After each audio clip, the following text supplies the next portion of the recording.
ನಮ್ಮ ಕರ್ತನಾದ ಯೇಸು ಕ್ರಿಸ್ತನಲ್ಲಿ ಪ್ರಿಯರಾದ ದೇವಜನರೇ, ನಮ್ಮ ಕರ್ತನಾದ ಯೇಸು ಕ್ರಿಸ್ತನ ಅತ್ಯಧಿಕವಾದ ಸಮಾಧಾನವು, ಕೃಪೆಯು ತಮಗೂ ತಮ್ಮ ಕುಟುಂಬದ ಪ್ರಿಯರೆಲ್ಲರಿಗೂ ಹೆಚ್ಚಾಗಿ ಉಂಟಾಗಲಿ. ಹೃದಯಂಗಮ ಮಾತೆನ್ನುವಂತಹ ಮುಂಜಾನೆ ವಾಕ್ಯದಂತ ಸರಣಿಯಲ್ಲಿ ಈ ತಿಂಗಳು ನಾವು ಶಿಲ್ಬೆ ಧ್ಯಾನ ಮಾಡುತ್ತಿರುವಲ್ಲಿ ಇದನ್ನು ನಾವು ಧ್ಯಾನಿಸುವಂಥ ದೇವರ ವಾಕ್ಯ ವಿಮೋಚನ ಕಾಂಡ 12ನೇ ಅಧ್ಯಾಯ 51ನೇ ವಚನ. ವಿಮೋಚನ ಕಾಂಡ 12ನೇ ಅಧ್ಯಾಯ 51ನೇ ವಚನ. ಆ ದಿನದಲ್ಲಿ ಯೆಹೋವನು ಇಸ್ರಾಯೇಲರನ್ನು ಸೈನ್ಯವಾಗಿ ಐಗುಪ್ತ ದೇಶದಿಂದ ಹೊರಗೆ ಬರಮಾಡಿದನು. ಈ ವಾಕ್ಯಗಳನ್ನು ಗ್ರಹಿಸೋದಕ್ಕೆ ನಾವು ಶಕ್ತರಾಗುವಂಥ ದೇವರು ತಾನೇ ತನ್ನ ಆತ್ಮನ ಮೂಲಕ ನಮಗೆ ತನ್ನ ವಿಶೇಷವಾದ ಗ್ರಹಿಕೆಯನ್ನು ಹೆಚ್ಚೆಚ್ಚಾಗಿ ಅನುಗ್ರಹಿಸಲಿ. ನಮ್ಮ ಕರ್ತನಾದ ಯೇಸು ಕ್ರಿಸ್ತನಲ್ಲಿ ಪ್ರಿಯರಾದ ದೇವಜನರೇ, ನಾವು ಓದಿದಂಥ ಈ ವಾಕ್ಯದ ಭಾಗ ಚರಿತ್ರೆಯಲ್ಲಿ ನಡೆದ ಒಂದು ಮಹಾದೊಡ್ಡ ಪ್ರಸಂಗ, ಮಹಾದೊಡ್ಡ ಒಂದು ಘಟನೆ. ಅಂದರೆ ಯಾಕೋಬನ ಸಂತತಿ ಬರಗಾಲದಲ್ಲಿ ಆಹಾರಕ್ಕೆಂದು ಐಗುಪ್ತ ದೇಶಕ್ಕೆ ಹೋಗಿ ನೆಲೆಸುವುದಕ್ಕೆ ದೇವರೊಂದು ಮಾರ್ಗವನ್ನು ಏರ್ಪಡಿಸಿದ. ಯಾಕೋಬನು, ಅವನ 12 ಮಂದಿ ಮಕ್ಕಳು, ಅವರ ಕುಟುಂಬಸ್ಥರು, ಹೀಗೆ ಅವರೆಲ್ಲರೂ ಐಗುಪ್ತ ದೇಶಕ್ಕೆ ಹೋಗಿ ಅಲ್ಲಿ ನೆಲೆಸಿದರು. ವಿಮೋಚನ ಕಾಂಡ 1ನೇ ಅಧ್ಯಾಯದ 5ನೇ ವಚನದಲ್ಲಿ ಯಾಕೋಬನಿಂದ ಹುಟ್ಟಿದವರೆಲ್ಲರೂ 70 ಮಂದಿ ಎಂಬುದಾಗಿ ಬರೆದಿದೆ. ಹಾಗಾದರೆ ಆರಂಭಕ್ಕೆ 70ರ ಸಂಖ್ಯೆಯಲ್ಲಿ ಯಾಕೋಬನ ಒಂದು ಪರಿವಾರ ಅಲ್ಲಿ ಹೋಗಿ ನೆಲೆಸ್ತಾರೆ. ಅಲ್ಲಿಂದ 30 ವರ್ಷ ದಾಸತ್ವವಿಲ್ಲದೆ ಅವರು ಜೀವಿಸ್ತಾರೆ. ಅದರ ನಂತರದಲ್ಲಿ ಅವರ ಸಂತತಿ ಹೆಚ್ಚುವಾಗ ನಂತರದಲ್ಲಿ ಬಂದ ಅರಸನು, ನಂತರದಲ್ಲಿ ಬಂದ ಅಧಿಕಾರಿಗಳು, ಐಗುಪ್ತರು ಇಸ್ರಾಯೇಲರನ್ನು ಪೀಡಿಸೋದಕ್ಕೆ ಆರಂಭಿಸ್ತಾರೆ. ಅವರ ವಿಷಯದಲ್ಲಿ ಅವರಿಗೆ ಹೆದರಿಕೆ ಉಂಟಾಗ್ತದೆ.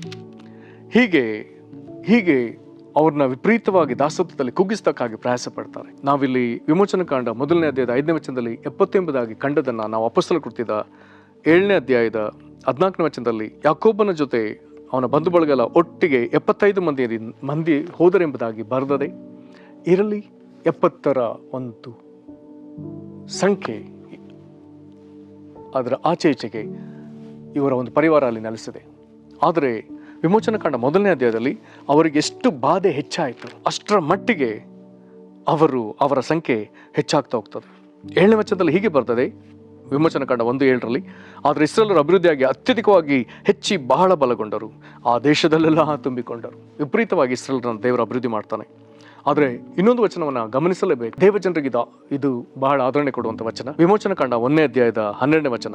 ಐಗುಪ್ತರು ಅವರನ್ನು ಎಷ್ಟು ಉಪದ್ರವ ಪಡಿಸಿದರೂ ಅವರು ಅತ್ಯಧಿಕವಾಗಿ ಹೆಚ್ಚಿ ಹರಡಿಕೊಂಡದ್ರಿಂದ ಐಗುಪ್ತರು ಇಸ್ರಾಯೇಲರ ವಿಷಯದಲ್ಲಿ ಸಹಿಸಲಾರದಷ್ಟು ಹೆದರಿಕೆ ಉಳ್ಳವರಾದರು. ದೇವಜನರೇ, ವೈರಿ ನಿಮ್ಮನ್ನು ಕುಗ್ಗಿಸಬೇಕೆಂಬುದಾಗಿ ಎಷ್ಟು ಬಾಧಿಸ್ತಾನೋ ಅಷ್ಟರ ಮಟ್ಟಿಗೆ ದೇವರು ನಿನ್ನ ಸಂಗಡ ಇದ್ದು ನಿನ್ನನ್ನು ಹೆಚ್ಚಿಸ್ತಾನೆ, ನಿನ್ನ ಬಲಪಡಿಸ್ತಾನೆ, ಅಭಿವೃದ್ಧಿಪಡಿಸ್ತಾನೆ, ವಿಸ್ತಾರಗೊಳಿಸ್ತಾನೆ ಎನ್ನುವಂಥ ಗ್ರಹಿಕೆ ನಮಗೆ ವಾಕ್ಯದಿಂದ ಸಿಗ್ತದೆ. ಈ ವಾಕ್ಯದ ನಿಮಿತ್ತ ಇಂಥ ಒಂದು ನಂಬಿಕೆಯು, ಧೈರ್ಯವು, ಸಮಾಧಾನವು ನಮ್ಮೊಳಗೆ ಉಂಟಾಗ. ಆದರೆ ದಾಸತ್ವದ ಹೋರಾಟ ವಿಪರೀತವಾಗಿತ್ತು. ಅವನ ದಾಸತ್ವದಿಂದ ಬಿಟ್ಟಿ ದಾಸತ್ವಕ್ಕೆ ಐಗುಪ್ತರು ನಡೆಸ್ತಾರೆ. ಸಂಬಳ ಇಲ್ಲ, ಅದರ ವಿಪರೀತ ದುಡಿಬೇಕು, ಪರಿಶ್ರಮ, ಶಿಕ್ಷೆಗಳ ನಡುವೆ ಅವರು ಹಾದು ಹೋಗಬೇಕು. ಇಂಥ ಕಾಲದಲ್ಲಿ ಇಸ್ರಾಯೇಲರು ಐಗುಪ್ತ ದೇಶದಲ್ಲಿ ಅವರಿಗೆ ಪ್ರಾರ್ಥನೆ ಮಾಡುವುದು ಎಷ್ಟು ಕಷ್ಟವಾಗಿದೆ ಎಂಬುದಾಗಿ ಹೇಳಿದರೆ, ಅವರು ಪ್ರಾರ್ಥಿಸಿದ ರೀತಿಯನ್ನು ಹೀಗೆ ಇಲ್ಲಿ ಹೇಳಲಾಗಿದೆ. ವಿಮೋಚನ ಕಾಂಡ 2ನೇ ಅಧ್ಯಾಯದಲ್ಲಿ 2ನೇ ಅಧ್ಯಾಯದ 23-24 ಕೊನೆಯ 2 ವಚನಗಳು ಹೀಗೆ ಹೇಳ್ತದೆ. ಈ ಮೇರೆಗೆ ಬಹಳ ದಿನಗಳು ಕಳೆದ ಮೇಲೆ, ಅಂದರೆ 400 ವರ್ಷಗಳು ಕಳೆದ ಮೇಲೆ, ಐಗುಪ್ತ ದೇಶದ ಅರಸನು ಸತ್ತನು. ಇಸ್ರಾಯೇಲರು ತಾವು ಮಾಡಬೇಕಾದ ಬಿಟ್ಟಿ ಕೆಲಸಕ್ಕಾಗಿ ನಿಟ್ಟುಸಿರು ಬಿಟ್ಟು ಗೋಳಾಡುತ್ತಾ ಇದ್ದರು. ಪ್ರಾರ್ಥನೆ ಮಾತಿನಲ್ಲಿ ಅಲ್ಲ, ನಿಟ್ಟುಸಿರು ಗೋಳಾಟ. 24ನೇ ವಚನ ಮುಂದುವರೆದು ಹೇಳ್ತದೆ, ಆ ಗೋಳು ದೇವರಿಗೆ ಮುಟ್ಟಿತು. 24ನೇ ವಚನ, ದೇವರವರ ನರಳಾಟವನ್ನು ಕೇಳಿ ತಾನು ಅಬ್ರಹಾಂ, ಇಸಾಕ್, ಯಾಕೋಬರಿಗೆ ಮಾಡಿದ ವಾಗ್ದಾನವನ್ನು ನೆನಪಿಗೆ ತಂದುಕೊಂಡು ಇಸ್ರಾಯೇಲರನ್ನು ನೋಡಿ ಅವರಲ್ಲಿ ಲಕ್ಷ್ಯವಿಟ್ಟನು. ಪ್ರಿಯರೇ, ದೇವರು ನಿಮ್ಮ ನಿಮಿತ್ತವಾಗಿ ಮಾಡಿದ ವಾಗ್ದಾನದ ನಿಮಿತ್ತ ನಿಮ್ಮ ಹೋರಾಟ ಸಂಕಟಗಳೆಲ್ಲ ಆತನ ಮನಮರಗಿ ಆತ ನಿಮ್ಮನ್ನು ತಿರುಗಿ ಕನಿಕರಿಸುವ ದೇವರು. ಇದನ್ನು ಓದಿದ ವಾಕ್ಯಕ್ಕೆ ನಾವು ಬರುವಾಗ ಅಲ್ಲಿ ದೇವರು ಯೆಹೋವ ದೇವರು ಇಸ್ರಾಯೇಲರನ್ನ ಸೈನ್ಯವಾಗಿ ಐಗುಪ್ತ ದೇಶದಿಂದ ಹೊರಗೆ ಬರಮಾಡಿದ. ಇದೊಂದು ಬಹಳ ಸೊಗಸಾದ ಒಂದು ವಾಕ್ಯ. ಇಲ್ಲಿ ನಾವು ಯೇಸು ಕ್ರಿಸ್ತನನ್ನು ನೋಡಬೇಕಾಗ್ತದೆ. ಹೇಗೆ ಐಗುಪ್ತ ದೇಶದ ಒಳಗೆ ದಾಸತ್ವದಿಂದ ಬಿಡಿಸುವುದಕ್ಕಾಗಿ ದೇವರು ಮೋಶೆಯನ್ನು ಒಬ್ಬಂಟಿಗನಾಗಿ ನಡೆಸಿದ. ವಾಕ್ಯ ಹೇಳ್ತದೆ, ವಿಮೋಚನ ಕಾಂಡ 3ನೇ ಅಧ್ಯಾಯದ 10ನೇ ವಚನದಲ್ಲಿ, ಆದುದರಿಂದ, ಈಗ ದೇವರು ಮೋಶೆಗೆ ಹೇಳ್ತಿದ್ದಾನೆ, ಆದುದರಿಂದ ನನ್ನ ಜನರಾಗಿರುವ ಇಸ್ರಾಯೇಲರನ್ನ ಐಗುಪ್ತ ದೇಶದಿಂದ ಹೊರಗೆ ಬರಮಾಡುವುದಕ್ಕೆ ನಿನ್ನನ್ನು ನಿಮ್ಮನ್ನು ಬಹುವಚನ ಅಲ್ಲ, ಏಕವಚನದಲ್ಲಿ ಹೇಳ್ತಿದ್ದಾನೆ, ನಿನ್ನನ್ನು ಫರೋಹನ ಬಳಿಗೆ ಕಳಿಸ್ತೇನೆ ಬಾ ಅಂದನು. ಈಗ ಮೋಶೆ ಒಬ್ಬಂಟಿಗನಾಗಿ ಐಗುಪ್ತ ದೇಶದೊಳಗೆ ಹೋಗ್ಬೇಕು. ಆದರೆ 12ನೇ ಅಧ್ಯಾಯದ 51ನೇ ವಚನಕ್ಕೆ ಬರುವಾಗ ಅಲ್ಲಿ ವಾಕ್ಯ ಹೇಳ್ತಾ ಇದೆ, ಆ ದಿನದಲ್ಲಿ ಯೆಹೋವನು ಇಸ್ರಾಯೇಲರನ್ನು ಸೈನ್ಯವಾಗಿ ಐಗುಪ್ತ ದೇಶದಿಂದ ಹೊರಗೆ ಬರಮಾಡಿದನು. ವಿಮೋಚಿಸುವ ಕಾರ್ಯಕ್ಕಾಗಿ ಒಳಗೆ ಪ್ರವೇಶಿಸುವಾಗ ಮೋಶೆ ಮಾತ್ರ ಹೋದ. ಆದರೆ ಅವನೀಗ ಈಗ ಆತನು ವಿಮೋಚನಾ ಕಾರ್ಯದ ನಂತರ ಹೊರಗೆ ಬರುವಾಗ, ವಿಮೋಚಿಸಿಕೊಂಡು ಬರುವಾಗ ಒಬ್ಬನೇ ಹಿಂತಿರುಗಿ ಬರ್ತಿಲ್ಲ. ವಿಮೋಚಿತರೆಲ್ಲರೂ ಅಂದರೆ ಇಸ್ರಾಯೇಲರೆಲ್ಲರನ್ನ ಸೈನ್ಯವಾಗಿ ಕುಲಗಳ ಪ್ರಕಾರ ಸೈನ್ಯವಾಗಿ ಹೊರಗೆ ನಡೆಸಿಕೊಂಡು ಬಂದ. ಹಾಗಾದರೆ ಯೇಸುಕ್ರಿಸ್ತನನ್ನು ನಾವು ನೋಡೋಣ. ಲೋಕದ ಸಮಸ್ತ ಜನರನ್ನ ರಕ್ಷಿಸುವುದಕ್ಕಾಗಿ ಈಗ ತಂದೆಯಾದ ದೇವರು ಮೋಶೆಯನ್ನ ಐಗುಪ್ತದೊಳಗೆ ಕಳಿಸಿದ ವಿಧದಲ್ಲಿ ಈಗ ತಂದೆಯಾದ ದೇವರು ತನ್ನ ಮಗನನ್ನ ಈ ಲೋಕದೊಳಗೆ ಕಳಿಸ್ತಿದ್ದಾನೆ. ಮೋಶೆನ ಐಗುಪ್ತ ದೇಶದೊಳಗೆ ಕಳಿಸಿದಾದ್ರೆ ತನ್ನ ಮಗನನ್ನು ಈ ಲೋಕಕ್ಕೆ ಕಳಿಸಿಕೊಟ್ಟ. ರಕ್ಷಣಾ ಕಾರ್ಯವನ್ನು ಆರಂಭಿಸುವಾಗ ಯೇಸುಕ್ರಿಸ್ತನ ಒಬ್ಬನಾಗಿ ಗೆತ್ಸೆಮನೆ ತೋಟದಲ್ಲಿ ಹೋರಾಡಿದ, ಒಬ್ಬನಾಗಿ ಬಂಧಿಸಲ್ಪಟ್ಟ, ಒಬ್ಬನಾಗಿ ನ್ಯಾಯ ತೀರ್ಪನ್ನು ಅನುಭವಿಸಿದ, ಒಬ್ಬನಾಗಿ ಶಿಲುಬೆಯನ್ನು ಹೊತ್ತ, ಒಬ್ಬನಾಗಿ ಕಲ್ವಾರಿ ಶಿಲುಬೆಯಲ್ಲಿ ತೂಗಾಡಿದ, ಒಬ್ಬನಾಗಿ ಹುಟ್ಟು ಹಾಕಲ್ಪಟ್ಟ, ಹೂಣಲ್ಪಟ್ಟ. ಆದರೆ ಪುನರುತ್ಥಾನದ ಸಂದರ್ಭ ಬರುವಾಗ ಎಲ್ಲವೂ ವ್ಯತ್ಯಾಸ. ಈಗ ಆತನು ಪಾತಾಳದ ಗರ್ಭವನ್ನು ಭೇದಿಸಿಕೊಂಡು ಮರಣದ ಸಂಕೋಲೆಯನ್ನು ಮುರಿದು ಸಮಾಧಿಯಿಂದ ಹೊರಗೆ ಬರುವಾಗ ವಾಕ್ಯವು ಈ ರೀತಿಯಾಗಿ ಹೇಳ್ತದೆ. ಎಫೆಸ 2ನೇ ಅಧ್ಯಾಯ, ಅಲ್ಲಿ ನಾವು ಗಮನವಿಟ್ಟು ನೋಡಬೇಕಾದ ಒಂದು ವಾಕ್ಯ. ಎಫೆಸ 2ನೇ ಅಧ್ಯಾಯ 4-5 ವಚನದ ಓದಿಕೊಳ್ಳೋಣ. ಆದರೆ ಕರುಣಾನಿಧಿಯಾಗಿರುವ ದೇವರು ನಮ್ಮ ಮೇಲೆ ಮಹಾಪ್ರೀತಿಯನ್ನಿಟ್ಟು ಅಪರಾಧಗಳ ದೆಸೆಯಿಂದ ಸತ್ತವರಾಗಿದ್ದ ನಮ್ಮನ್ನು ಕ್ರಿಸ್ತನೊಂದಿಗೆ ಬದುಕಿಸಿದನು. ಎಂಥ ಅದ್ಭುತವಾದ ವಿಷಯ! ಶಿಲುಬೆಯಲ್ಲಿ ಸಾಯುವಾಗ ಯೇಸು ಒಬ್ಬನು ಸತ್ತಿದ್ದಾನೆ, ಆದ್ರೆ ಆತನು ತಿರುಗೆದ್ದು ಬರುವಾಗ ಸತ್ತವರಾಗಿದ್ದ ನಮ್ಮ ಮರಣವನ್ನು ಲೆಕ್ಕಕ್ಕೆ ತೆಗೆದುಕೊಂಡ ದೇವರು ಮಗನನ್ನು ಮರಣಕ್ಕೆ ಒಪ್ಪಿಸಿ ಈಗ ಆತನನ್ನು ಎಬ್ಬಿಸುವಾಗ ಆತನನ್ನು ಮಾತ್ರವಲ್ಲ, ಸತ್ತವರಾಗಿದ್ದ ನಮ್ಮನ್ನು ಕ್ರಿಸ್ತನೊಂದಿಗೆ ಬದುಕಿಸಿದನು.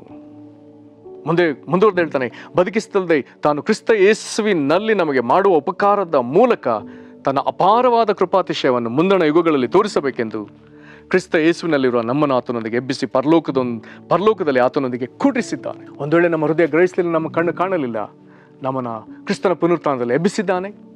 ನಾವೇನೇ ಲೋಕದಲ್ಲಿ ಹುಟ್ಟಲಿಲ್ವೋ, ಆದರೆ ಆತನು ನಮ್ಮನ್ನು ಎಬ್ಬಿಸಿದ್ದಾನೆ ಮತ್ತು ತನ್ನ ಅಪಾರವಾದ ಕೃಪಾತಿಶಯವನ್ನು ಮುಂದಿನ ಯುಗಗಳಲ್ಲಿ ತೋರಿಸಬೇಕೆಂಬುದಾಗಿ ಕ್ರಿಸ್ತ ಯೇಸುವಿನಲ್ಲಿರುವ ನಮ್ಮನ್ನು ಆತನೊಂದಿಗೆ ಎಬ್ಬಿಸಿ ಪರಲೋಕದಲ್ಲಿ ಆತನೊಂದಿಗೆ ಕೂಡಿಸಿದ್ದಾನೆ. ಹಾಗಾದರೆ ಈಗ ಪರಲೋಕದಲ್ಲಿ ನಮಗೆ ಆತನು ತನ್ನೊಂದಿಗೆ ಇಂಥ ಮಹಿಮೆಯ ಸ್ಥಾನವನ್ನು ಕೊಟ್ಟಿದ್ದಾನೆ. ಇದು ಈ ಲೆಕ್ಕದಲ್ಲಿ ನಾವು ಈಗ ಆತನೊಂದಿಗೆ ಅಲ್ಲಿ ಕುಳಿತವರು, ಪುನರುತ್ಥಾನ ಹೊಂದಿದವರು. ಪ್ರಿಯರೇ, ಮೋಶೆ ಒಬ್ಬನೇ ಹೋದ, ಬರುವಾಗ ಸಮಸ್ತ ಇಸ್ರಾಯೇಲರನ್ನ ಐಗುಪ್ತ ದೇಶದಿಂದ ಹೊರಗೆ ತಂದ. ಯೇಸು ಒಬ್ಬನೇ ರಕ್ಷಣಾ ಕಾರ್ಯದೊಳಗೆ ಹೋದ, ಆದರೆ ಆತನ ಪುನರುತ್ಥಾನದಲ್ಲಿ ನಮ್ಮೆಲ್ಲರನ್ನ ಎಬ್ಬಿಸಿಕೊಂಡು ಬಂದು ಈಗ ಮಹಿಮೆಯಲ್ಲಿ ಆತ ನಮ್ಮನ್ನು ಸ್ಥಾಪಿಸಿದ್ದಾನೆ. ಎಂಥ ಶ್ರೇಷ್ಠವಾದ ಸಂಗತಿಗಳು! ಇಂಥ ವಾಕ್ಯಗಳನ್ನ ದೇವರು ನಮಗೆ ತೋರ್ಪಡಿಸಿ ನಮ್ಮನ್ನು ಅನೇಕ ವಿಧದಲ್ಲಿ ಉತ್ತೇಜಿಸಿ ನಮ್ಮ ವಿಶ್ವಾಸವನ್ನು ಬಲಪಡಿಸೋದಕ್ಕಾಗಿ ಆತನಿಗೆ ಸ್ತೋತ್ರ. ನಮಗಿರುವಂಥ ಆತ್ಮಿಕ ಸ್ಥಾನಮಾನಗಳು, ದೇವರೊಂದಿಗೂ ಕ್ರಿಸ್ತನೊಂದಿಗೂ ನಮಗಿರುವಂಥ ಸ್ಥಾನಮಾನಗಳನ್ನ ಈ ರೀತಿಯಾಗಿ ಆತನ ತೋರ್ಪಡಿಸೋದಕ್ಕಾಗಿ ಆತನಿಗೆ ಸ್ತೋತ್ರ. ಪರಲೋಕ ತಂದೆಗೆ, ನಾವು ಗ್ರಹಿಸ್ತಾ ಇದ್ದರು ನೀನಿಂಥ ಕಾರ್ಯಗಳನ್ನ ಮಾಡಿದಿ. ಮೋಶೆನ ಐಗುಪ್ತರ ವಶದಿಂದ ಇಸ್ರಾಯೇಲರನ್ನು ಬಿಡಿಸೋದಕ್ಕಾಗಿ ಒಬ್ಬಂಟಿಗನಾಗಿ ಕಳುಹಿಸಿ ಅದರಲ್ಲಿಂದ ಆತನು ಹೊರಗೆ ಬರುವಾಗ ಸಮಸ್ತ ಇಸ್ರಾಯೇಲರನ್ನ ಹೊರಗೆ ಕರೆಕೊಂಡು ಬರುವಂತೆ ಮಾಡಿದ ದೇವರೇ, ಈಗ ಮನುಷ್ಯರ ರಕ್ಷಣಾ ಕಾರ್ಯಕ್ಕಾಗಿ ನಿನ್ನ ಪ್ರಿಯ ಒಬ್ಬನೇ ಮಗನನ್ನು ಪರಲೋಕದಿಂದ ಭೂಲೋಕಕ್ಕೆ ಕಳುಹಿಸಿ ಆತನನ್ನು ಕಲ್ವಾರಿ ಶಿಲುಬೆಯಲ್ಲಿ ನೀನು ಬಲಿ ಅರ್ಪಿಸಿ ಆತನು ಸತ್ತು ಹೂಣಲ್ಪಟ್ಟು ತಿರುಗಿ ಎದ್ದು ಬರುವಾಗ ಆತನೊಂದಿಗೆ ಸತ್ತವರಾಗಿದ್ದ ನಮ್ಮೆಲ್ಲರನ್ನು ಎಬ್ಬಿಸುವಂತೆ ಆತನು ಎಬ್ಬಿಸಿಕೊಂಡು ಬರುವಂತೆ ಮಾಡಿದಿ ಮತ್ತು ಮುಂದಿನ ಯುಗದಲ್ಲಿ ನಿನ್ನ ಅಪಾರವಾದ ಕೃಪಾತಿಶಯ ತೋರಿಸಬೇಕೆಂದು ಈಗ ಕರ್ತನೆ ಕ್ರಿಸ್ತನೊಂದಿಗೆ ನಮ್ಮನ್ನು ಸಿಂಹಾಸನದಲ್ಲಿ ಕುಳ್ಳಿರಿಸಿ ಕರ್ತನೆ ಆ ಮಹಿಮೆಯಲ್ಲಿ ನಮ್ಮನ್ನು ಸೇರಿಸಿರುವುದಕ್ಕಾಗಿ ಸ್ತೋತ್ರ ಸಲ್ಲಿಸ್ತೇವೆ. ಕರ್ತನೇ, ನಾವು ನಿನ್ನನ್ನು ಕೊಂಡಾಡ್ತೇವೆ. ನಿನಗೆ ಮಹಿಮೆ ಆಗಲಿ ದೇವರೇ. ನಿನ್ನ ಈ ಮಹಿಮೆ ಕಾರ್ಯಗಳನ್ನು ನಮ್ಮ ಹೃದಯ ಗ್ರಹಿಸಲಿ, ನಮ್ಮ ಮನೋನೇತ್ರಗಳು ಅದನ್ನು ಗ್ರಹಿಸಲಿ ಕರ್ತನೆ. ಇದಕ್ಕಾಗಿ ನಾವು ನಿನ್ನ ಆಯ್ಕೆಯಲ್ಲಿ ಮಹಿಮೆಯಲ್ಲಿ ಯಾವಾಗಲೂ ಆನಂದಿಸ್ತಾ ಕರ್ತನೆ ಚಿತ್ತವನ್ನು ಹೆಚ್ಚೆಚ್ಚಾಗಿ ಕರ್ತನೆ ಮಾಡುವುದಕ್ಕೆ ನಮ್ಮನ್ನು ಬಲಪಡಿಸಿರಿ. ನಿನಗೆ ಸ್ತೋತ್ರವಾಗಲಿ. ಯೇಸು ಕ್ರಿಸ್ತನ ಹೆಸರಲ್ಲಿ ಬೇಡಿದ್ದೇವೆ ನಮ್ಮ ತಂದೆಗೆ, ಆಮೇನ್. ಕರ್ತನೆ ನಿಮ್ಮನ್ನು ಆಶೀರ್ವದಿಸಲಿ.